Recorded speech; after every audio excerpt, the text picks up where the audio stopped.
Jordan, Alex, how you feeling? I feel great. Nice to see you. Nice to see you, dude. First of all, before we even talk about the fight, where have you been? I don't know. I've been traded. I've just had a bunch of unlucky things, burst my eardrums, 2 concussions. None of those are at the same time. And every time I was offered a fight, I wasn't medically cleared. But I've been in the gym and I've been working. And hopefully it's pretty clear from the result of the fight. But yeah, just being a dad. My second baby's almost 2 because she was born 2 days after I got choked out by Chase Hooper. So I'm just glad I won. I mean, I don't know, like how frustrating has it been? Because when you got to the UFC, you fought a lot, and then you took the longest layoff probably of your career. What was that like? It was horrible. If I'm being honest, I've been doing this since I was 15, and I'm not sure who I am without the cage fights on the horizon. And I'm not gonna lie, I was struggling with my mental health. I was struggling with my spiritual health. I didn't know where I was supposed to be. I didn't know if I was supposed to be doing this anymore. And I was just training and I was just grinding and just trying to keep faith, know that I'm gonna be provided for. It was a very humbling 18 months. I had a knee surgery and I fought 5 months after that. And I've been healthy, super healthy, except for all in all, maybe 2 months of careful training. But I'm back, and hopefully I'll fight once, maybe 2 more times this year, and maybe I'll go up a few tax brackets. That's the plan, pay off the house, make another baby, and just keep the good times rolling. Well, like you said, you've been training, and it showed in the fight. You ran through Kurt pretty easily. How'd you feel about your performance? I feel really good. It's kind of not hit me because I'd never even seen someone take Kurt's back like I did. He's very savvy. He's had great defense. He's only been submitted once, and that was against Shane Burgos, of all people. And that was a weird, fast submission. And honestly, I was prepared. I was thinking I was going to decision. I thought I would have to wear him down and possibly finish him late. So the fact that it happened in under 2 minutes is a very big surprise to me. And I'm just feeling blessed, and I'm thankful. But yeah, I didn't see the fight going that way. I mean, what do you kind of put that out to? Is that just your skill? Is it kind of just how the fight played out? Like you said, you were the first one to take his back and choke him unconscious. Well, it's part me and it's part God. I was blessed with an opportunity, and I had the training, and I had the drills, and I had the thousands of hours in the mat to take advantage of that opportunity, take advantage of that window. So only fools say no to the gods, and I see my opportunities, and I take them, and I go out there, and I hunt for finishes, and sometimes I drop for a leg lock and get my back taken, and sometimes I get kneed in the head and get my back taken. Maybe I should get my back taken. Maybe that's the only way I lose. But it's been paying off so far, and I think it's going to continue to pay dividends. It's a pretty good suplex. How'd you like that? I did not think that was in me. I didn't think I'd be that much stronger than Kurt. Everyone tells me how strong he is, These fighters that have been fighting for more than 10 years, they're all their tendon strength is crazy. So when I got a hold of him, and I was like, oh, you're not going nowhere. And I suplexed him, I thought he went out. His head bounced, I thought blood came out of his nose. I looked over and he was still awake. And he kind of tried to get up, but he was being very cautious. He didn't want me to take his back. And then as he was escaping, I was able to lock in the anaconda. And I have a good squeeze. I'm very strong. I'm deceptively strong. I got that dad bod. I know I don't have anywhere near the best physique in my division, but you'll be hard pressed to find someone that is stronger than me. And I could still put on a few more pounds to get even stronger. Who knows? We're in the post-USADA era. I might get hella yoked. You might see me at 185, putting on all the weight, getting all the muscle. But who knows? Who knows what the future has? Did you tell the ref he was out? Yes. Because I've been plagued with a bunch of injuries, I know how bad it is to be choked out in a anaconda. So when I felt him go slack, I kind of screamed it because I'm always terrified of hurting somebody. And the ref was like, show me something. I'm like, he's out. I feel him. I can feel that vein about to burst. So yeah, I told him he was out. But good thing, Mark Beltran, he's not supposed to take my word for it. That's his job to make sure. I'm glad Kurt is fine. I'm glad neither of us got really hurt. One of us had to lose. I'm a fan of him on The Ultimate Fighter. You have to be a badass to make it to the UFC 3 times. Most fighters don't even get there once. He did it 3 times, so just feeling blessed. When would you like to return in a perfect world? And is there anybody on top of you? I know you wanted to fight Clay Guida. He's not in the promotion anymore. Is there anybody else that's kind of on your wish list or hit list or whatever? Anybody can get it. Within reason. Within reason, not anybody. There are some people, maybe they're too high in the rankings, maybe too scary, if I'm being honest. But I feel pretty good with my set of skills against most people in the division. Around my ranking, anyone can get it. And in a perfect world, maybe like September and then December, all things go well. Yeah, I'm not gonna call anybody individually.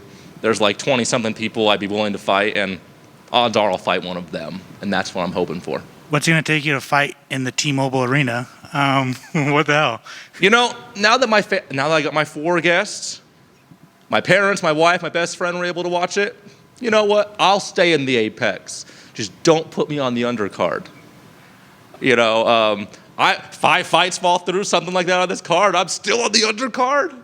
I must see TV, if I do say so myself. Some people think I'm cringe. Some people think I'm zesty or soft or sweet or weird or awkward or autistic. People have a lot of theories. But you want to watch me fight, and I have interesting fights. I have good finishes. I'm good on the mic. Sometimes. I say stupid stuff all the time. But yeah, just put me on a main card, put me in T-Mobile, and I'll deliver. Last thing about the fight, Jenkins was teasing that you had some new tools in the toolbox, but the fight lasted 2 minutes. Okay, but I didn't shoot a takedown instantly. You know, I circled, so I showed some footwork. I landed that front kick to the face. His teeth clanked together, and it was a sick take. I showed a suplex, and when he was about to get on top, I didn't pull guard. So I showed a lot of new things. That's like at least 4 or 5 things I did. So okay, fair. Maybe next time they'll sprawl, and I'll show you some of the cool striking stuff I do. Apex Predator, baby. What are you wearing? I know last time you wore your grandfather's suit. What's this? It's just a Vietnamese Aozai. It looks like a dress. But I wore it to my best friend's wedding. He got married. I thought it was never going to happen. You know, and I thought this was such a fly fit, and I don't care if it's racial appropriation. I'm black, I can get away with it, and I freaking love it. It's silk, it's hot as shit in Vegas in this, but I think it looks pretty damn fly, don't you? It's pretty fly, pretty fly. Congratulations. Thank you, Alex. Congrats on the win. We're going to need to get a wet floor sign for all this drip. Oh, thank you. When you were talking with Daniel, you mentioned that you had gotten that submission sooner than you thought. So you had envisioned that, but how soon did you think you'd get it? I thought I would have to wear him out. And I thought maybe late second round. Like, I wasn't even going to really, I wasn't even putting that much gas into that squeeze. I just had a good angle because the cage was cutting him off. But I wasn't squeezing. I was really just kind of flexing and preparing for him to scramble. And then when he stopped moving, he stopped scrambling, I knew I had the finish. But yeah, I was prepared to just flow and then put all gas on the last minute of every round. I just didn't want to end up on bottom or him on my back, because that's my kryptonite. You know, people take my back and I tap and I get half a paycheck. So yeah, second or third round was what I was planning for. But first round was under 2 minutes. Yeah. Yeah. You know. A minute 30, that was amazing. Oh, thank you. I'm like a light-skinned Kamzat. You talked about it a little bit with Alex, with all the ups and downs and bumps, but can we say that a little bit of that time away from the cage was good for the mental health? Anybody going through it, you could tell them, like, hey, man, it's going to be okay. Yeah, I think most people in life think they only have one hat. They think they're only one version of themselves. And you never unless you're forced into that position, you never know who you are. And I was basically unemployed. I was just a gym bro for 18 months. But consequently, I had so much time to work on my skills. I've never had over a year of time where I'm just focusing on getting better every day, 1% better every day, and it pays dividends, and I grew exponentially. And that wouldn't have happened if I was preparing for 3 different opponents. I had one fight camp, I got injured in it, and I didn't think I was going to make it because I wasn't getting cleared. But year and a half off was great for the mental health, great for the body, but not great for the bank account. So you could either be happy and healthy or have money, and I choose money every time. All right, man. Congrats on the win. All hail, Monkey King. Oh, thank you. Speaking of new things out there, you also pulled out the worm there when you got thrown on the spot. DC is diabolical for doing that to me. Like, I had a celebration ready, but when you win the fight and you haven't fought, I completely forgot it. The older I get, the more serious I'm taking this, and I'm like, it's freaking out, all aggro, veins popping. My friend showed me a picture. I look hella masculine. I look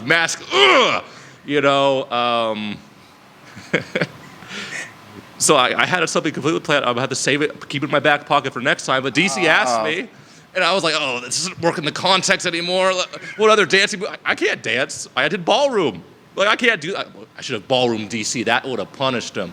But yeah, I did the worm. At least I landed it. So there's that. The execution was solid. How many years did you do ballroom? I just went to a lot of church dances. Okay. And then me and my older sister, we would always dance ballroom. We did that for like 5 or 6 years. It really helps with grab leads, surprisingly. I got no rhythm, but if you give me a partner, I can look pretty fancy, Last for me, and it was kind of funny, and I want to get your thoughts. Laura said on the commentary that you walked so that Eileen Perez could run. You're welcome. Y'all like to see people shake their cake on international UFC television? I did it first. That girl in Bellator who shook her butt, now she makes way more money than I ever will. On an illicit website, I did that. I put that seed into her head, and I'm paying her bills. Eileen Perez, impressive, no? Yep. Look what she's doing. I'm glad I could open doors for people, but that's behind me. Shaking your butt is okay in your 20s, but I turned 30 in 2 days. I got daughters, 2 of them, 4 and 1. I don't want them to shake their butts on TV. I want them to be nice, church-going, pure, beautiful, ginger children, and I gotta set a better example. So I'm at least not gonna shake my ass on television. But I might be, shaking it tonight. Who knows?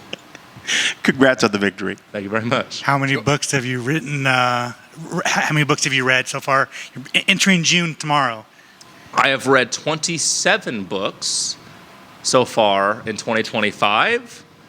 But I lost some time because I read Lonesome Dove, which is a monster, and I'm reading East of Eden by John Steinbeck, which is another monster, and I had so much anxiety I could not sit down to read for more than 15 minutes for this entire fight camp of 5 months. But yeah, 27 books, not half bad, but I'm gonna veg out and probably read some more Dungeon Crawler Carl. If you're not reading it, check it out. Yeah, I'm just gonna go home, read, and eat some bad food. Jordan, how many inches are on those platform shoes?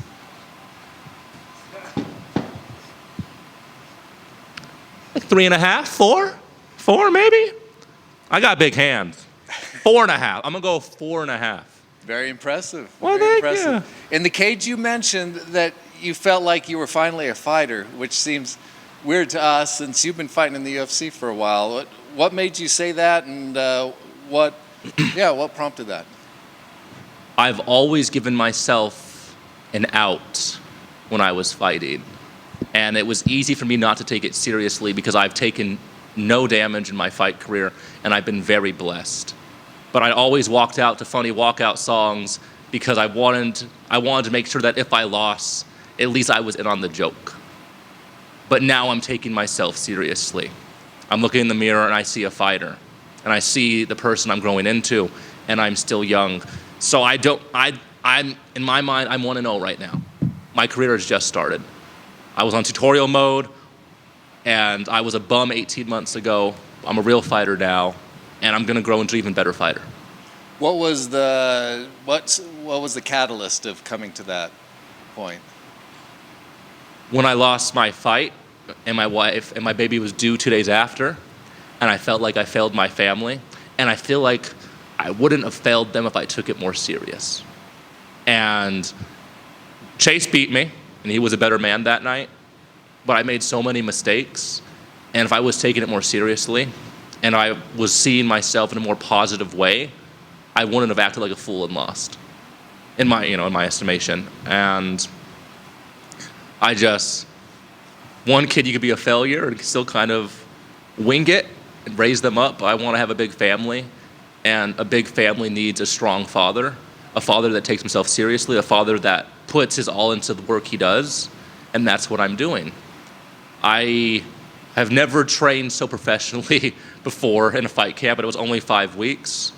I finally have coaches that I trust. I finally have a system. My health is in check, and I'm in a spot in my life where I can look at myself honestly, and I'm happy with that. Very wise words. You seem like you'd be a fun father. I think so. What do you do? What kind of games do you play with your kids that they like? I just love roughhousing with my children. I didn't have a dad in the household. Like, the last time I saw my dad was when Yu-Gi-Oh! First came out in America. And I'm not sure exactly when this. I remember he walked in for like 4 minutes, he opened a pack of Yu-Gi-Oh! Cards, and I never saw him again. You know? So I'm already a way better dad than he was. I could stop right now, and I'd be an exponentially better dad than him. But I just love being present for my children. And this career is amazing because even if you train as hard as the hardest working fighter, you'd probably put in 30, 35 hours tops. Every day I get home before 6 p.m., and I can hang out with my children for like 4 hours before bed, and I could wake up and I could see them in the morning, and I could be there for them, and I could help them learn their new words, and help them do knuckles and high fives, and see them grow, and it's just wonderful. Being a dad's the best thing ever, and I just fight to support my dad habit. I don't know. Well, you're doing a good job. Thanks, Thank you. man. Congrats. Appreciate that. All right. Thank you, guys.